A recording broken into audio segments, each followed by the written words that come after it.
Hello viewers welcome to my YouTube channel rail express आपण मानकु स्वागत करछि मोर यूट्यूब चैनल को। आज वीडियो रे आमे top 20 most repeated Indian politics question विषय रे डिस्कस करिबा। जो क्वेश्चन गुडी का आपण मानकर various exam like group D NTPC LP stage 2 RPF constable Odisha police SI जो अपकमिंग एग्जाम अच्छी से आपण मानकु हेल्प करिवो। यार आमे ऑलरेडी मॉक टेस्ट 1 करि सारचे काली। आज आमे मॉक टेस्ट 2 विषय करिबा। 20 क्वेश्चन इंपोर्टेंट रिपीटेड क्वेश्चन जोटा कि बहुत एग्जाम रे रिपीटेड होची ता विषय डिस्कस करिबा। तो वीडियो को स्टार्ट करबा पूर्व जो माने चैनल रे नुआ अछंती चैनल को सब्सक्राइब कर रखंतु जहा फल रे एई बळी वीडियो रो आपण माने प्रथमे नोटिफिकेशन पाई परिबे एवं जॉब रिलेटेड जहाँ भी नोटिफिकेशन आसीबो आपण माने एही चैनल माध्यम रे ताहार प्रथमे अपडेट पाई परिबे। तो चलंतु वीडियो को स्टार्ट करिबा। ठीक अछि, ये होची आपण मानकर फर्स्ट क्वेश्चन। आपण मानकर फर्स्ट क्वेश्चन कोन अछि? Which of the following article is related to the prevention of human trafficking and forced labor? को आर्टिकल टा हमर human trafficking and forced labour को प्रिवेंट करूची? को article? Option A, option B, option C या option D? आपण मानकर सही आंसर कौन है जीवो? यार सठिक आंसर है जीवो आपण मानकर option number 23 prevention of human trafficking and forced labour. ठीक अछि, आर्टिकल आमे अदर आर्टिकल विषय ऑप्शन विषय भी डिस्कस करिबा। ऑप्शन बी होची आपण मानकर कोन? प्रिवेंशन ऑफ जो चाइल्ड लेबर अछि। चाइल्ड लेबर मतलब 40 इयर्स रु कम एज पिला मानू को आमे फैक्ट्री रे इन्वॉल्व करि परिबे बा कोनोसी एम्प्लॉयमेंट करि परिबा नै। ये होची आर्टिकल आपण मानकर 24 आउ आर्टिकल 23 हला human trafficking and forced labour. कहा को आमे जबरदस्ती कोनोसी काम कराई परिबा नै। ये हमर होची फंडामेंटल राइट्स रो गोटे पार्ट। आ आर्टिकल 32 विषय तो आपण जानछंती। ये होची आपण रीट। ये होची कोन? रीट। रीट कोन? रीट 5 प्रकार थाए। प्रीवियस वीडियो रे म आपण मानु कहतली रीट होची 5 प्रकार रो। जदि हमर फंडामेंटल राइट्स को किए केबे छड़े नेबार हमको लागिला कि हम फंडामेंटल राइट्स कोठी ना कोठी हमको छड़े निया जाउची, तेबे आमे आर्टिकल 32 रे डायरेक्ट आमे केस सुप्रीम कोर्ट रे फाइल करि परिबा। ठीक अछि, आ आर्टिकल 21 विषय अपन जानछंती। आर्टिकल 21 होची पर्सनल जो पर्सनल सिक्योरिटी हमर पर्सनल प्राइवेसी सिक्योरिटी विषय रे ये होची आर्टिकल 21। ठीक अछि, नेक्स्ट क्वेश्चन को जिबा। नेक्स्ट क्वेश्चन होची आपण मानकर कोन? The official language of the Indian union are mentioned. Official language official language of the Indian union are mentioned in which schedule of the constitution of India? आपण मानकर जो language अछि, केतरा लैंग्वेज अछि हमर कॉन्स्टिट्यूशन रे? आपण माने जानथिबा हमर केतरा लैंग्वेज अछि? 22 लैंग्वेज। ये जो 22 लैंग्वेज एट प्रेजेंट 22 लैंग्वेज अछि। तो ये को शेड्यूल ले मेंशन है? ये को शेड्यूल ले मेंशन है? तार सठिक आंसर है जीवो आपण मानकर कोन? Option number C, that is 8। ठीक अछि, आमे जानिचे हमर टोटल केतेटा शेड्यूल अछि? टोटल हमर अछि 12टा शेड्यूल। केतेटा शेड्यूल? 12टा शेड्यूल। तो आमे डिस्कस करिया एवरी शेड्यूल विषय डिस्कस करिया। फर्स्ट शेड्यूल आपण मानकर कोन? फर्स्ट शेड्यूल होची contain the name of state and union territory. माने हम इंडिया होची मतलब विभिन्न स्टेट और यूनियन टेरिटरी जो नेम अछि ताकू से कंटेन करे। First schedule. Then second schedule आपण मानकर कोन? Salary and allowances. Second schedule हैला आपण कोन? Salary and allowances. जेते सब सैलरी अलाउंसेस रहिछि सेटा होछि आपण मानकर कोन? Second schedule. ठीक अछि, थर्ड शेड्यूल कोन? थर्ड शेड्यूल होछि आपण मानकर ओथ एंड एफर्मेशन। ठीक अछि, ये होछि आपण मानकर थर्ड शेड्यूल। तापर फोर्थ शेड्यूल होछि, फोर्थ शेड्यूल कोन? फोर्थ शेड्यूल को आपण माने कमेंट करि कहबे। ठीक अछि, एको आपण माने कमेंट करिया। हम फिफ्थ शेड्यूल विषय कहबा। फिफ्थ शेड्यूल होछि हमर कौन fifth schedule administration on the control of schedule area and schedule tribes आम जिते सब शेड्यूल कास्ट हो शेड्यूल ट्राइब हो से स्पेशल एडमिनिस्ट्रेशन और कंट्रोल से स्पेशल एडमिनिस्ट्रेशन पावर से मतलब एडमिनिस्ट्रेशन करने आमर फिफ्थ शेड्यूल ताकू डिस्कस कराई देन सिक्स्थ शेड्यूल कौन सिक्स्थ शेड्यूल होची आमर administration of the tribal area in the state of state मतलब स्पेशली स्टेट अच्छी ताकू आम सर्ट ट्रिक गोटे मन रखिपर 80 mm मुझे कहीदे 80 mm 80 mm A for Assam T for Tripura M for Meghalaya M for Mizoram मतलब ये जो चारिटा स्टेट अच्छी ना ये चारिटा स्टेट पर स्पेशल एडमिनिस्ट्रेशन इस जो ट्राइबल एरिया अच्छी एम स्पेशल एडमिनिस्ट्रेशन यहाँ आपण मानकर सिक्स्थ शेड्यूल मेंशन होती fifth schedule only administration and control of the schedule area and schedule tribes किंतु सिक्स्थ शेड्यूल स्पेशली चारिटा स्टेट मानक एडमिनिस्ट्रेशन मतलब सेपरेट एडमिनिस्ट्रेशन रो प्रोविजन अच्छी कौन आमर sixth schedule is that clear next हूँ आमर मानकर सेवेन्थ शेड्यूल कौन अच्छी सेवेन्थ शेड्यूल आमर डील्स विथ कौन जो सब लिस्ट अच्छी आम जाने तीन टा आमर लिस्ट अच्छी स्टेट लिस्ट अच्छी सेंट्रल लिस्ट अच्छी आउ कनकरेंट लिस्ट अच्छी ठीक अच्छी कौ लिस्ट रे केतटा सब्जेक्ट अच्छी सेटा आपण माने कमेंट बॉक्स रे मते जनइबेटा आपण मानक रहला होमवर्क 2 फास्ट होमवर्क कौन रहा आपण मैंने फोर्थ शेड्यूल कौन अच्छी मते जनइबे सेकेंड होमवर्क होची जो लिस्ट अच्छी तीन टा लिस्ट से लिस्ट कौ थे केते सब्जेक्ट रहा आपण मैंने सेटा कमेंट रे जनइबे ठीक अच्छी नेक्स्ट देखिबा seventh schedule sorry eighth schedule तो कहली एट शेड्यूल होमर लैंग्वेज सहित रिलेटेड जो थे आम 22 लैंग्वेज अच्छी ठीक अच्छे तापर नाइन्थ शेड्यूल हूँ आमर कौन a list of centre and state laws which can not be challenged in court ठीक अच्छे नाइन्थ शेड्यूल जो लैंड रिफॉर्म होता नाइन्थ शेड्यूल और टेन्थ शेड्यूल तो बहुत पॉपुलर बहुत एग्जामिनर ये हूँ पॉपुलर टेन्थ शेड्यूल हूँ कौन एंटी डिफेक्शन लॉ कौन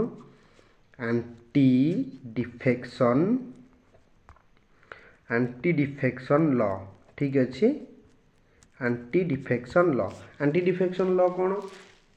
आगुरी कौन हुए ना धर आपण मैंने इलेक्शन ठिया हेले कौन एमएलए हो कि एमपी हो आपण मैंने सीट जीतिले तापरे आपण मैंने चाहिए भी पार्टी बदल पारे यहाँ हूँ एंटी डिफेक्शन लॉ मतलब आफ्टर इलेक्शन आपण मैंने चाहिए भी निजर पार्टी को बदल पारे नहीं ठीक अच्छे ये हूँ टेन्थ शेड्यूल तब इलेवेन्थ शेड्यूल और आउ गोटे रहा कौन twelfth schedule eleventh schedule deals with eleventh schedule कौन डील्स विथ पंचायत आउ ट्वेल्थ शेड्यूल आपण मानकर कौन म्युनिसिपालिटी ठीक अच्छे ये हूँ आमर 12टांग शेड्यूल बहुत important examiner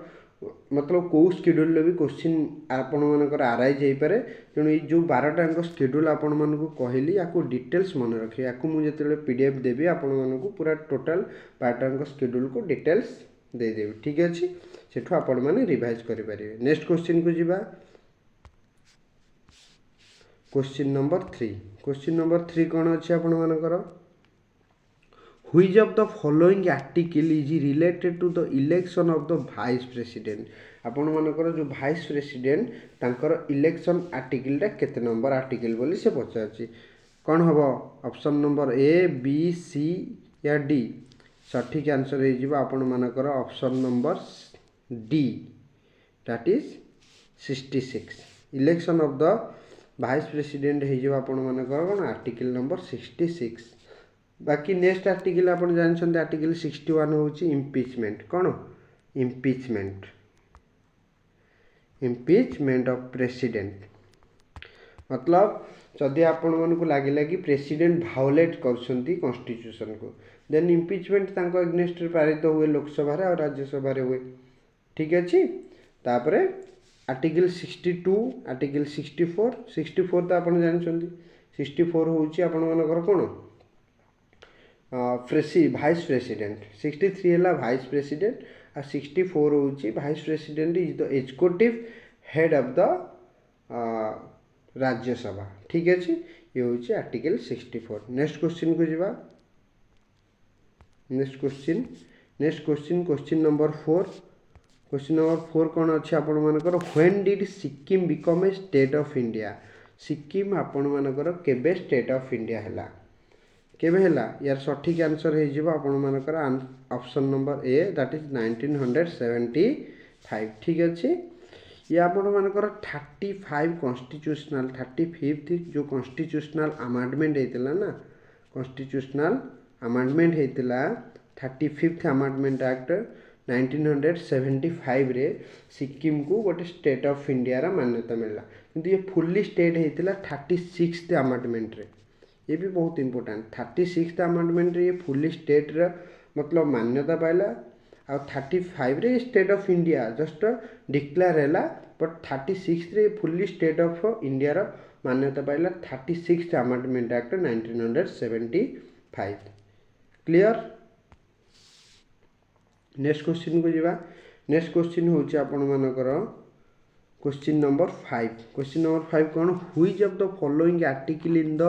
constitution of India explain the right to education जो आपण मानकर राइट टू एजुकेशन अच्छी सेटा केते नंबर आर्टिकल बोली क्वेश्चन करछि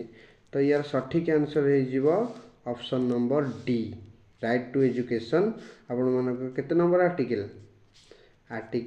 21A ठीक अच्छे आर्टिकल 12 है कौन आर्टिकल 12 हूँ डेफिनेशन ऑफ अ स्टेट ठीक अच्छे आर्टिकल 5 जानते ये आमर रिलेटेड टू सिटीजनशिप आर्टिकल 23 टिके पूर्वर आपण मन कहते ये रिलेटेड टू कौन आमर फोर्स्ड लेबर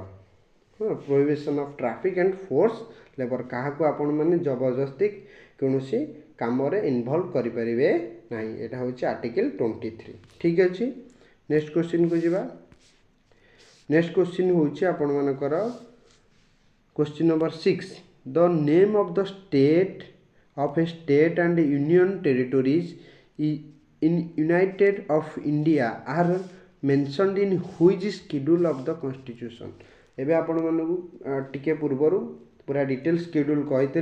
जो कौ शेड्यूल कौन अच्छी तो से क्वेश्चन अच्छी जे यूनियन एंड टेरिटोरी जो आमर रही है कौ शेड्यूल अच्छी कौ शेड्यूल हो कौन कहते ऑप्शन नंबर ए फास्ट शेड्यूल तार सठिक आंसर हो फास्ट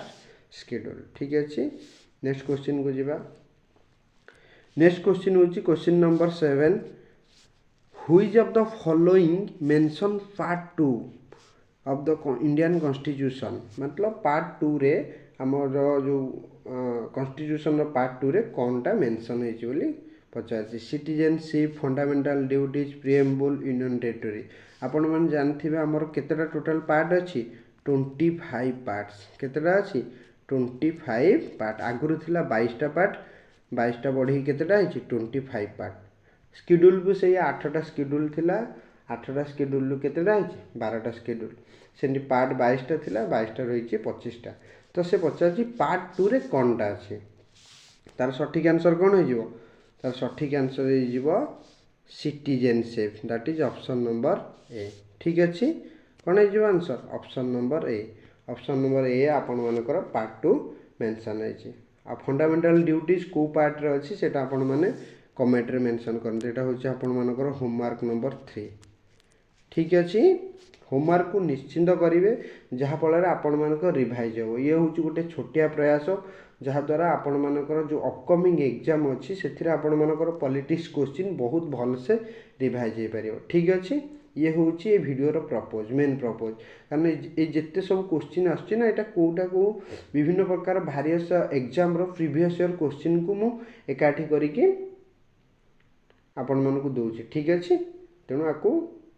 सीरियसली आपण माने करंतु नेक्स्ट क्वेश्चन को जीवा क्वेश्चन नंबर 8 कौन अच्छे आपण मानकर which article of the constitution cover fundamental duties of the Indian citizens आपण मानकर को आर्टिकलटा फंडामेंटल ड्यूटीज एवं आपण मानक होमवर्क देथिली तो यार सठिक आंसर कहि ही दउछि आपण मानकू यार ऑप्शन होछि option number C that is article 51 A ये होछि हमर कोन जो फंडामेंटल ड्यूटीज अच्छी आर्टिकल 51 ए रे अच्छी हमर केतेटा फंडामेंटल ड्यूटीज अच्छी एटा होमवर्क रहि गला होमवर्क केतेटा फंडामेंटल ड्यूटीज अच्छी सेटा आपण माने कहिबे ता सहित को पार्ट रे भी अच्छी को पार्ट रे हमर फंडामेंटल ड्यूटीजटा जाउची ताको मध्य कमेंट रे मेंशन करिवे ठीक अछि होमवर्क एथि पय एते दिया जाउची जहा फल रे आपण मानको रिवाइज हे परिबो ठीक अछि नेक्स्ट क्वेश्चन को जिबा क्वेश्चन नंबर 9 क्वेश्चन नंबर 9 कौन अच्छी according to the constitution of India which one of the following is not a fundamental right fundamental right या भितर कोटा नुहे बोली से क्वेश्चन करछि तो यार सठिक आंसर कौन है जीवो राइट टू फ्रीडम या right to life and personal liberty right to equality right to protect the country कौन है जीवो यार सठिक आंसर हो ऑप्शन नंबर डी कौन हो option number D right to protect the country right to protect the country गोटे आमर फंडामेंटल राइट्स नुहे एटा गोटे कौन फंडामेंटल ड्यूटीज एटा गोटे कौन फंडामेंटल ड्यूटीज आउ जेते सब रहला right to freedom right to life and personal liberty right to equality ये सब आमर कौन फंडामेंटल राइट्स ठीक अच्छे नेक्स्ट क्वेश्चन को जीवा क्वेश्चन नंबर 10 कौन अच्छी which of the following is a fundamental rights is not include in the fundamental rights described in the constitution of India मतलब कोटा गोटे फंडामेंटल राइट्स नुह बोली आम कॉन्स्टिट्यूशन में कोटा मेंशन हैनी फंडामेंटल राइट्स नुह ताको आपण मनकर आंसर करिवार अछि तो कौन है सठिक आंसर या सठिक आंसर कौन है option number A B C या डी कोटा है या सठिक आंसर है राइट टू कौन राइट टू प्रॉपर्टी आमर कौन है ऑप्शन नंबर सी है यार सठिक आंसर राइट टू प्रॉपर्टी यार कौन है गोटे आमर फंडामेंटल राइट्स नुह आपण मैंने जानते राइट टू प्रॉपर्टी आगुरी आर्टिकल 31 रे थिला केते रे आर्टिकल 31 रे थिला एटा गोटे फंडामेंटल राइट्स थिला तापर याकू कोन कराला हटेई कि 300 ए रे आर्टिकल 300 ए रे आकू हटेई दियाला हटेई कि आकू गोटे लीगल राइट कर दियाला को राइट कर दियाला लीगल राइट जे राइट टू प्रॉपर्टी कार फंडामेंटल राइट्स नु एटा गोटे लीगल राइट ठीक अछि एटा डिटेल्स एठी देइछि देखंतु the provision of fundamental rights are derived from the constitution of America आपण जानछन फंडामेंटल राइट्स हमर कोट आछि यूएस रे आछि 7 fundamental rights described in the constitution but currently the number of fundamental rights is 6 आगुर 7टा थिला फंडामेंटल राइट्स थिला ताको हटेइ दियाला तो करेंटली आपण मनकर फंडामेंटल राइट्स केतेटा 6टा by the 44th constitutional amendment 1978 रे 44th amendment act 1978 रे हमर जो राइट टू प्रॉपर्टी थिला आर्टिकल 31 रे मेंशन थिला ताकू हटेई देई कि आपण मनकर कोन कर दियाला मतलब ताकू हटेई दियाला जहा फल कि हमर केतेटा रहला फंडामेंटल राइट्स 6टा रहला right to property has been removed from the category of fundamental rights and a general legal rights have been added to the article 300 है मतलब ये बहुत इंपोर्टेंट क्वेश्चन फंडामेंटल राइट्स सी फास्ट 31 रे थिला 31 रे थिला ताकू हटेई दिया हला केबे हटे ताकू को अमेंडमेंट रे हटा हला 44th कॉन्स्टिट्यूशनल अमेंडमेंट एक्ट 1978 रे हटा हला एवं ताकू लीगल राइट कर दिया हला अंडर द आर्टिकल 300 तेणु ए 3-4टा क्वेश्चन आपण माने एक्सप्लेनेशन एथि दिया होची जहा फल आपण माने क्वेश्चन को भल भाव बुझी पारिबे ये गोटे क्वेश्चन किंतु ये गोटे क्वेश्चन मात्र 20x4 आपण मानकर एका संगे 80टा क्वेश्चन रिवाइज हो जाउची ठीक अछि नेक्स्ट क्वेश्चन को जीवा बुझी पारला आपण माने नेक्स्ट कहूची आपण मानकर next question number 11 in India what is the age allowed to get factory employment आमर केते एज मतलब अलाउ कराई एतिक एज रु कम पिला मानक आम कौन फैक्ट्री मतलब काम करे परिबा नै एबे कहउतिले आपण मानकरू आर्टिकल 24 थिला मेंशन थिला जे हमें को चाइल्ड लेबर को काम करे परिबा नहीं एटा आर्टिकल 24 मेंशन थिला तो से पचाची केते एज क्राइटेरिया केते वर्ष रु कम पिला को आमे काम करे परिबा नहीं तार सठिक आंसर हे जिवो आपण मन जानथिबे यार सठिक आंसर होची ऑप्शन नंबर बी 14 इयर्स केते 14 इयर्स ठीक अछि नेक्स्ट क्वेश्चन को जिबा question number 12 The provision of the Uniform Civil Code mentioned in the Constitution of India जो Uniform Civil Code अच्छी सेटा को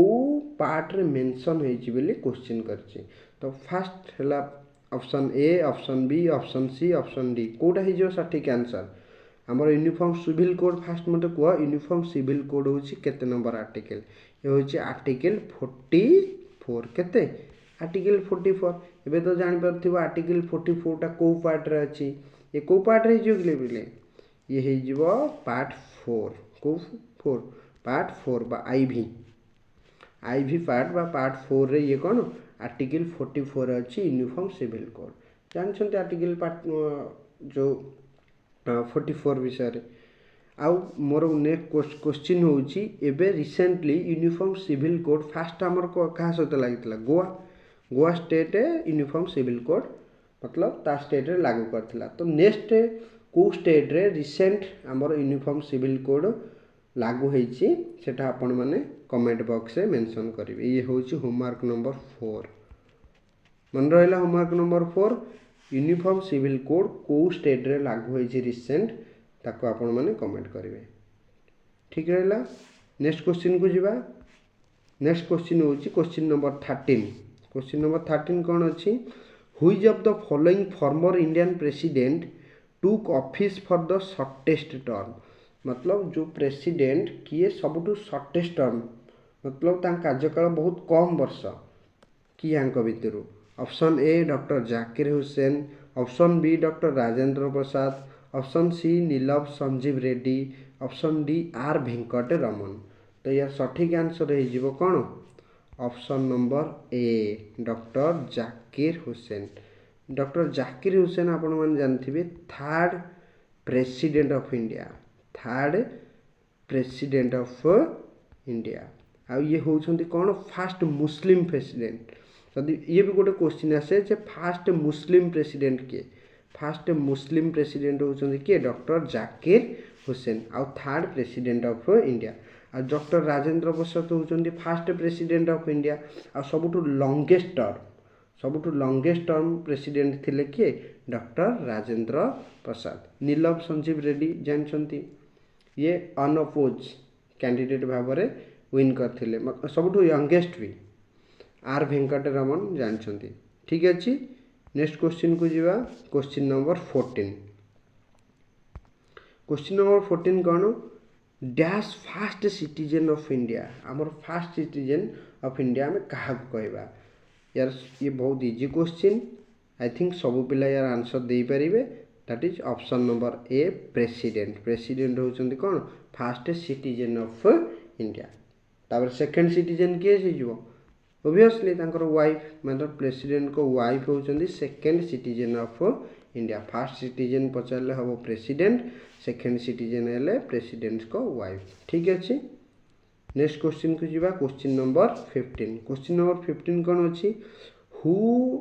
administers the oath of office to the president of India मतलब जो प्रेसिडेंट ऑफ इंडिया को president को किए oath दियंती किए तांको शपथ पाठ करांती कौन है जो option number A speaker of Lok Sabha option number B chief justice of India option number C vice president of India option number D prime minister of India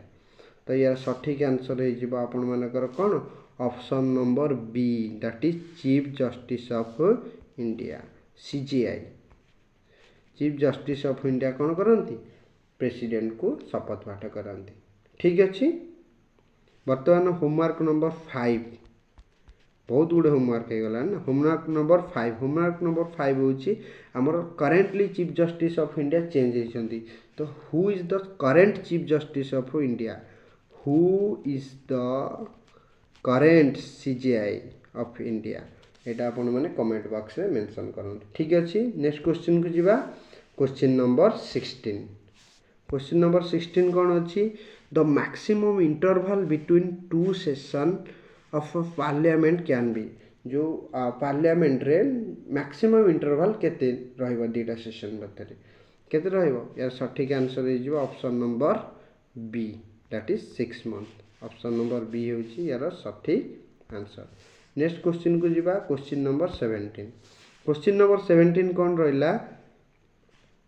the first Lokpal bill was introduced, the first Lokpal bill was introduced in the Parliament of India in the year, first Lokpal bill केबे parliament रे introduce हैला, यार सठिक answer हे जिवो कोन पिले माने option number B, option number B, that is 1968। 68 रे फर्स्ट पार्लियामेंट रे ये बिल को कोन हैला इंट्रोड्यूस कराइतला। आउ हमर सबटु स्ट्रांगेस्ट लोकायुक्त, लोकायुक्त कहार, महाराष्ट्र, कहार महाराष्ट्र हूँ स्ट्रांगेस्ट लोकायुक्त। आउ नेक्स्ट क्वेश्चन आम जदि कहबा हमर फास्ट लोकपाल किए थिले, फास्ट लोकपाल होउछंती पिनाकी, पिनाकी चंद्र घोष। ठीक अछि, हमर करेंट लोकपाल किए अछंती, हमर करेंट लोकपाल किए अछंती, who is the current Lokpal of India, who is the current Lokpal, कि हमर करेंट लोकपाल अछंती, एटा आपण मानको पई रहला होमवर्क, होमवर्क नंबर 6। याकू भी आपण माने कमेंट करी कहबे। एबे रिसेंट मतलब लोकपाल अपॉइंटेड होइछंती, तो किए रिसेंट लोकपाल होइछंती, ये बहुत इंपोर्टेंट क्वेश्चन, बहुत एग्जाम रे जो हमर एबे रिसेंट जो एग्जाम होइछ ओडिशा स्टेट रो कि जेकोन से एबे रेलवे रो विभिन्न एग्जाम गला, तो विभिन्न एग्जाम रे क्वेश्चन रिपीटेड होइछ, तो यार आंसर निहाती आपण माने कमेंट करिवे। ठीक अछि, नेक्स्ट क्वेश्चन को जीवा। Question number 18। क्वेश्चन नंबर 18 कौन, what is the minimum age, what is the minimum age to get membership of Rajya Sabha, आपण माने राज्यसभा रो गण मेंबर हेबा पई तार मिनिमम एज केते वर्ष हेबा दरकार। राज्यसभा को आपण माने जानथिबे अपर हाउस को जाय, की हाउस, अपर हाउस, आ लोकसभा होची लोअर हाउस। राज्यसभा केबे भी डिजॉल्व हुएनी, it can not be dissolve, and Lok Sabha आपण मानक जानछंती 5 वर्ष रे थरे नाखे ये डिजॉल्व हुए, नुआ पुणी मेंबर होंती, नुआ इलेक्शन हुए, किंतु राज्यसभा केबे भी डिजॉल्व हुएनी, एवरी ईयर रे 2 ईयर रे कोन करंती 1/3 मेंबर रिटायर्ड होंती। ठीक अछि, तो से पचारची गोटे राज्यसभा रो मेंबर हेबा पई हमरो कोन केते वर्ष हेबा दरकार, तार सठिक आंसर हे जो कोन option number C, that is 30 year, केते 30 ईयर। वर्तमान हमर जी करेंट मिनिस्टर अछंती railway minister Shri Ashwini Vaishnaw from Odisha, सी मेंबर ऑफ, से हमर को मेंबर राज्यसभा ना लोकसभा, सेटा भी आपण माने कमेंट बॉक्स रे मेंशन करिवे। ठीक अछि, नेक्स्ट क्वेश्चन को जीवा। नेक्स्ट क्वेश्चन होची आपण मानकर क्वेश्चन नंबर 19। क्वेश्चन नंबर 19 कोन अछि, at present how many high court, how many high court are present in India, वर्तमान सुधा केतेटा हाई कोर्ट आम इंडिया रे प्रेजेंट अछि। फर्स्ट कोंतु हाई कोर्ट रो आर्टिकल नंबर केते, हाई कोर्ट रो आर्टिकल नंबर केते, मतलब हाई कोर्ट को आर्टिकल एस्टैब्लिश होइछि, केते आर्टिकल 214, ये होची establishment of high court. Read कथा भी आपण मानु कहतिली, सुप्रीम कोर्ट आर्टिकल 32 रे रीड जारी करे, आ हाई कोर्ट केते रे आर्टिकल 226। ये बहुत इंपोर्टेंट क्वेश्चन, याकू पूरा मने रखिबो। ठीक अछि, कोउठी ना कोउठी आपण मानकू अपकमिंग जो एग्जाम अछि आपण माने रिपीटेड देखिबे क्वेश्चन को, बहुत मोस्ट इंपोर्टेंट रिपीटेड क्वेश्चन ये सब। ठीक अछि, तो से पचार केतेटा आमर एट प्रेजेंट हाईकोर्ट अच्छी तो आमर यार सठिक आंसर हो option number A that is 25 आपण मैंने जानते लाटेस्ट हाईकोर्ट होती लाटेस्ट हाईकोर्ट होची 25th हाईकोर्ट होची अमरावती हाईकोर्ट अमरावती हाईकोर्ट ये होची आमर कौन लाटेस्ट हाईकोर्ट। नेक्स्ट होमवर्क आपण मानकर रहिला who is the sorry next homework होची who is the current chief justice of chief जज बा चीफ जस्टिस ऑफ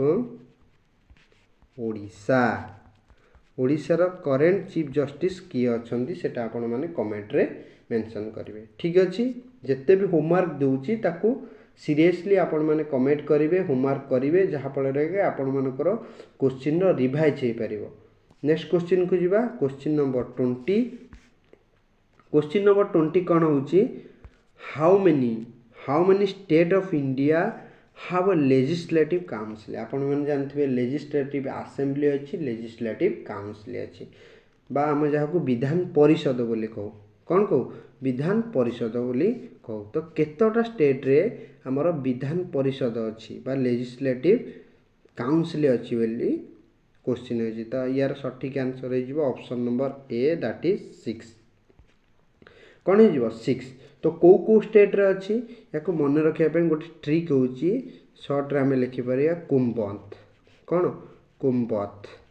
कुंबत ट्रिक मन रहिबो के रु हेबो आमर कौन कर्णाटक के रु हो कौन कर्णाटक यू रु कौन हो यू रु हो यूपी बी रु एम रु कौन हो एम रु हो महाराष्ट्र कौन हो महाराष्ट्र बी रु हो बिहार बी रु हो कौन बिहार ए रु हो आंध्र प्रदेश और टी रु हो तेलंगाना तो ये बहुत मन रखा आपण मानकर मन रोड कोडटा हूँ कौन कुंबर ठीक अच्छे ये टिक्रे आपण मैंने मन रखिपारे how many legislative council are in India तो 6टा अच्छी टोटाल 6टा अच्छी ता ट्रिक हूँ कुंबत ठीक अच्छे। नेक्स्ट जीवा ये आपण मान क्लासटा एंड होती तो एंड पूर्वर गोटे क्वेट्स अच्छी इंपोर्टेंट क्वेट्स आपण मान लिखने वाले अपनी तकदीर टूटी हुई कलम से लिख देते हैं विरासत से तय नहीं होगे सफलता की फैसले ये तो उड़ान तय करेगी कि आसमान किसका है।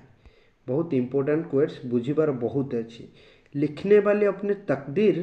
टूटे हुए कलम से भी लिख देते हैं जो जे लिखिबार पिला ना से भंगा कलम रे भी निजर मतलब कारीगरी देखेदेव भंगा कलम रे भी लिखिदेव तो भगवान हमको हाथ गोड़े देइछन्ति सही सलामत गढ़ा है हमको तो फिर मेहनत जब करेंगे ना फाड़ देंगे तो वही बता रहे हो विरासत से तय नहीं होगा सफलता के फैसले ये तो उड़ान तय करेगी कि आसमान किसका है। विरासत आराम विश्राम रे आम मानकर सफलता तय हुए सफलता केमिति तय हुए उड़ान से मतलब जे परिश्रम करे जे उड़ान भरे तार ही आसमान हुए ठीक अच्छे। ये हूँ छोटे से क्वेट्स तार गोटे सेन्स हूँ आपण को हार्डवर्क करने को अच्छी हार्डवर्क कले आपण मन को सक्सेस मिले आलस्य सक्सेस मिले ठीक अच्छे। तो ये हूँ आपण मानकर वीडियो एंड होची बाकी वीडियोटी भल लगे आपण मैंने वीडियो को लाइक करूँ शेयर करूँ जहाँफल बहुत पिला या सहित जोड़ी पारे और शिखिपारे ठीक अच्छे। टेलीग्राम रे जाइए लिंक रे जाइए टेलीग्राम रे जॉइन करूँ जहाँफल कि वीडियोर इनफॉरमेशन जहाँ भी रिलेटेड अपडेट आसवा आपण मैंने पाइपर ठीक अच्छे। यार पीडीएफ मु टेलीग्राम रे पिन करदेवी टेलीग्राम रे जॉइन करूँ सेठी आपण मैंने जाइए पीडीएफ को डाउनलोड करके रिवाइज करें। ओके जय जगन्नाथ थैंक यू।